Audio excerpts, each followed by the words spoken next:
Going YouTube.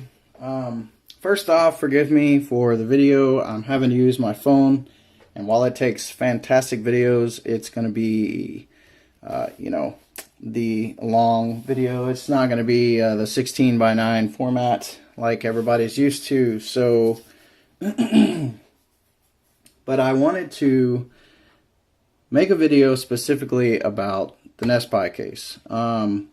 I've only been into dabbling in RetroPi and Raspberry Pis for, I don't know, I'd say about, I don't know, a month maybe. Maybe not quite that long, but anyways, I really like this case a lot, and I got it. I got all my stuff set up. I start playing around with RetroPi and overclocking and everything else. I've actually been trying to get the Nintendo 64 emulator working as good as I can get it. And one of the biggest reasons why I have chose this case is because it looks awesome. It looks the best out of all the cases I've personally seen, outside of some one-off cases that I've got. I've actually got a Super Nintendo one ordered through a guy named Robert Dunnert, and he does some amazing work. And he does multi-video game systems. He builds candy cabs and all sorts of stuff like that. But he's been having issues on his SLA printer getting those made up. So this is my next best option for a really nice small form factor and a case that just, I don't know, in my opinion, is really nice. So with the features you get packed in with this thing for 25 bucks, it's definitely not bad. And by no means am I trying to sell this case or upsell it to anyone. I'm not affiliated with Retroflag or anything like that.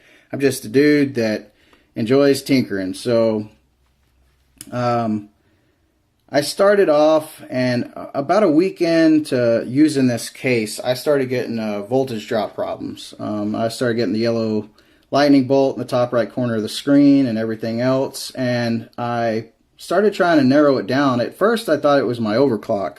I thought I was just drawing too much power, because I have this thing overclocked to 1.4 gigahertz, and I've got forced turbo on, so even with the passive and active cooling, she still runs around 50 degrees Celsius when I'm in a game and constantly playing. At an idle, runs around, I don't know, 43 degrees Celsius.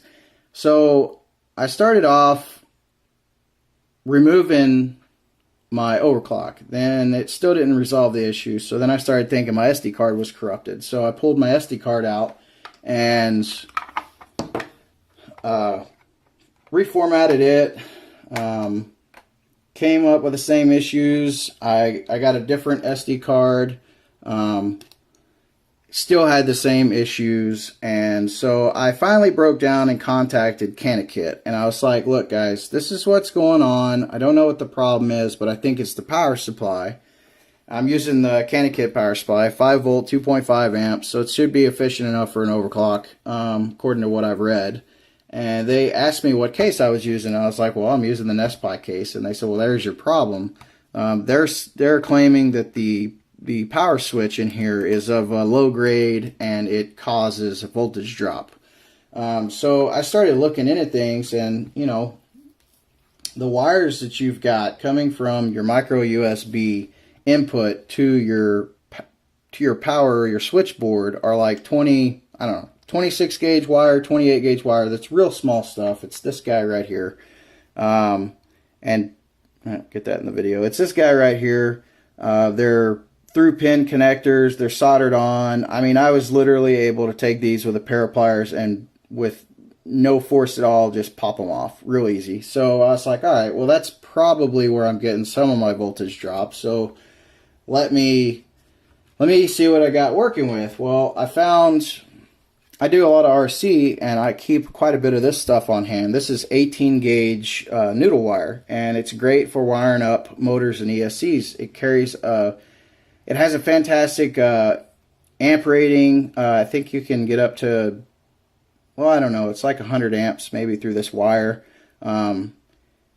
It handles everything very nicely on all the RC stuff that I do. So I was like, well, I got a bunch of that stuff laying around. We'll try it out. So I broke it down, and basically what I've come to find is that that wire right there is subject to a lot of your voltage drop. And for anybody who doesn't know, I'm going to go ahead and go through pulling all these components out. I'm going to show you and explain what I did. I did make a video of me soldering all this stuff up. I've got to check out what it looks like. I think it's probably not going to be good enough to edit up and use, so I'm probably just going to end up using this as the final. But you've got, pull your 2 screws out of your board. You've got 9 total of these little tiny black screws. So pull all of these out. And you get this top board off first. Alright. Get your front USB board screws out. I'm actually kind of going backwards here. I should have went ahead and pulled the Raspberry Pi out, so we'll do that. We'll do that now. Disconnect your Raspberry Pi. All that Raspberry Pi sitting off to the side. You've got access to this stuff now. So lift it up, move it over. You got 2 more screws down here to get. And these are the 2 screws on your switchboard. So once you've got that, you've got 2 more screws back here. You can see what I'm doing. Again, I apologize. I know I'm doing this from my phone. And while it is a nice phone, I just don't think it's great for doing videos like these. That last little screw. You can set your case off to the side and lay out all of these components. Alright, so what you're going to want to do is this cable, the old cable, it soldered through with the through pins to this board right here and to this micro USB inlet board or input board. So take it off, you can desolder it or you can pop it from these, however you want to do it. Just don't screw up your solder tracing. And once you've got that off, measure out the length of your cables. I actually cut mine a little too long because I went pin end to pin end when I cut my cables. I think that you would be better off going to the inside. So you'll go from here to here and just do the cable itself length, and maybe even then you could still go a little bit shorter. So once you get all that, simply solder these up. Everything's labeled positive, negative. You've got your positive, negative on this board. When you get done soldering all these up, because these are very, very small pads that you're soldering to, an 18 gauge wire is pretty big for what you got soldering to. Check your continuity. Make sure that you're not, your soldering's not touching anything, so you don't short anything out when you plug it in. Yeah, we're good there. And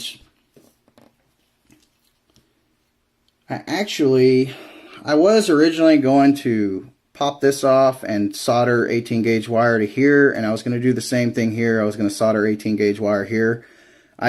Instead of going through all that hassle, I wanted to try this one step at a time and see if this remedied the lightning bolt or the voltage issue, and it seems to have worked. I've been testing it for about the last 30 minutes to an hour, and I have yet to see the lightning bolt. I've yet to get voltage drop. I'm overclocked just like I was before. I'm using the same case, same components, same Raspberry Pi, same power supply, everything, and I've yet to be able to get it to under voltage. So that being said, I will put all this back together in reverse order.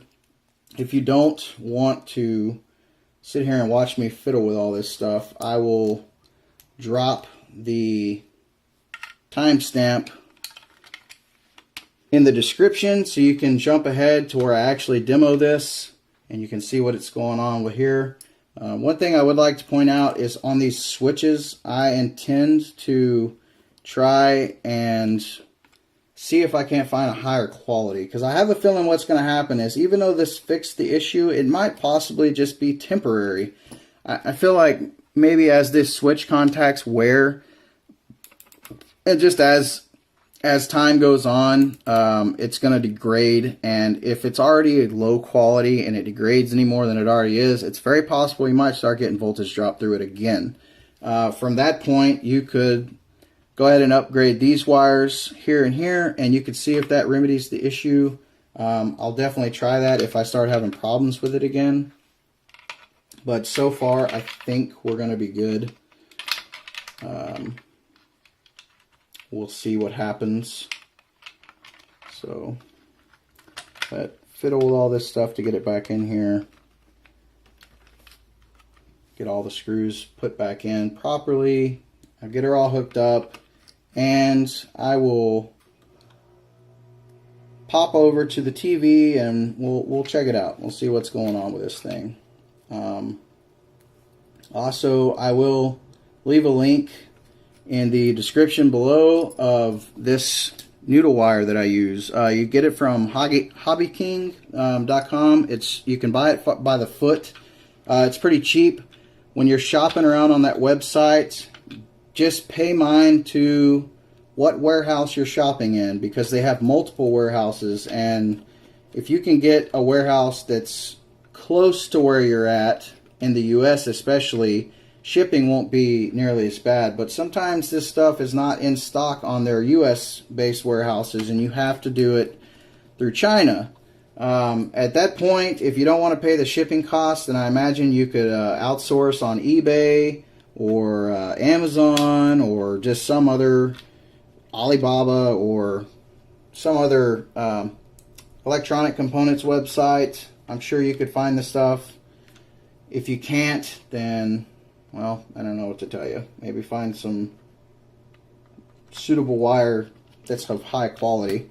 When you route these in, since I did these a little bit too long, what I ended up doing was I routed them this way and kind of tried to make this work like so. You could always throw a little dab of super glue in here if you wanted to, but once you get them to about right there, you can slide your Raspberry Pi in, no problems. And dang it, just knocked my heatsink off. Now be careful for that too. Why are you knocking any heatsinks off? Get all your stuff hooked back up. Check your heat sinks if you got heat sinks. This guy right here. Oh, that's got to go in the top one. USB, Bluetooth module in.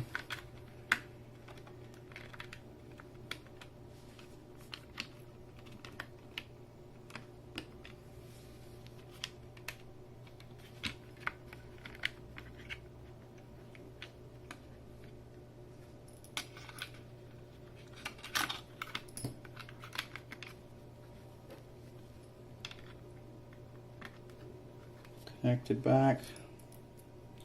Pop your last two screws in on your Raspberry Pi board.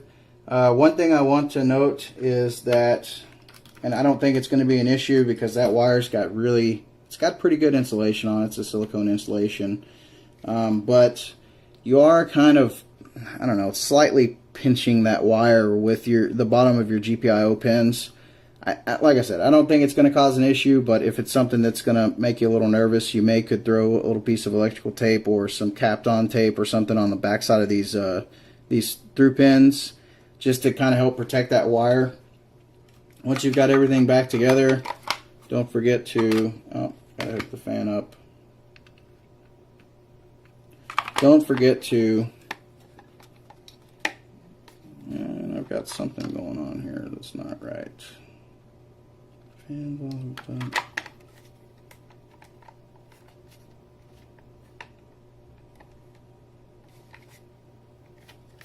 Alright, yeah, she's good.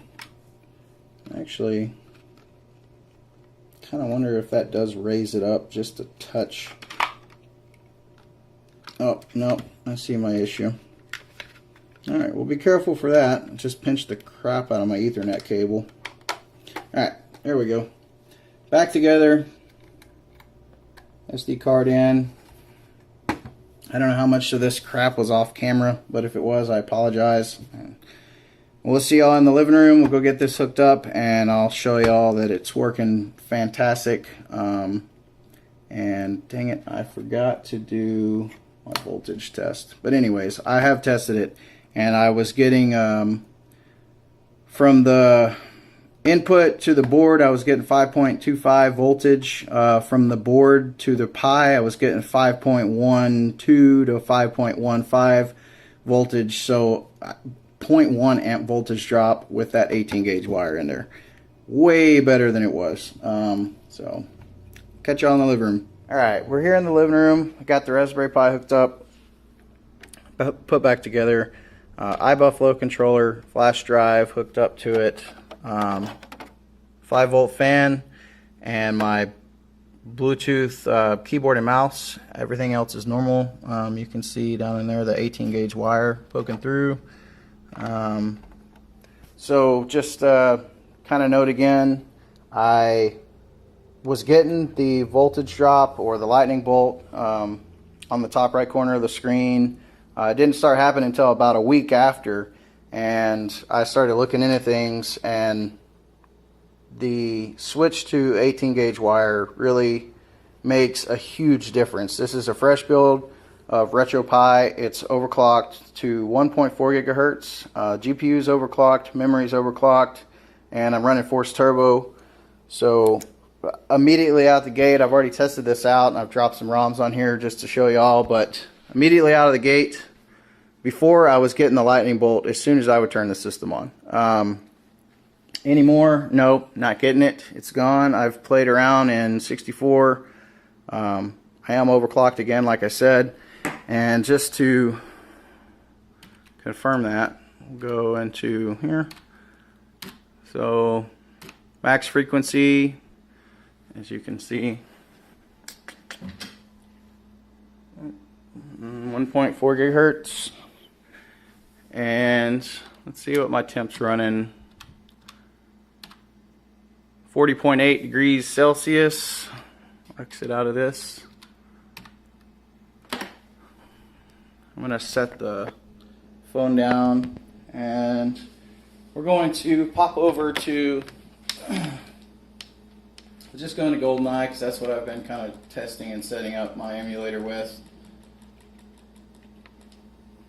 And mind you, I am using the Super Nintendo controller, so it's going to be, yeah, it's going to look like I don't know what I'm doing in here.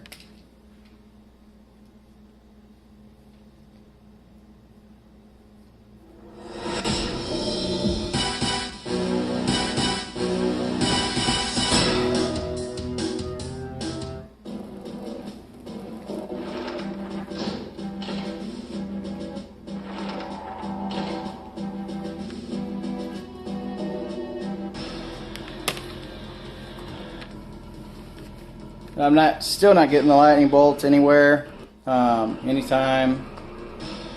You know, originally I consulted canakit about this, and you know, kind of told them what was going on. They asked me what case I was using. I told them the NesPi case, and they said yes, that case is known to have voltage drop, and it's going to cause an issue. You need to switch cases. Well, long story short, I don't want to switch cases, and there's a reason for that. So, but you can see everything's running good, not getting any under voltage. God, this game looks horrible. I don't know how I played this as a kid. Thought the graphics were amazing. Back out of here. But that's it. That's all there is to it. I hope y'all enjoyed this video. I don't really do the whole like and subscribe thing, but if you want to, you're more than welcome to. Other than that, I might try to do a follow-up video with trying to figure out if I can get these switches in a better quality.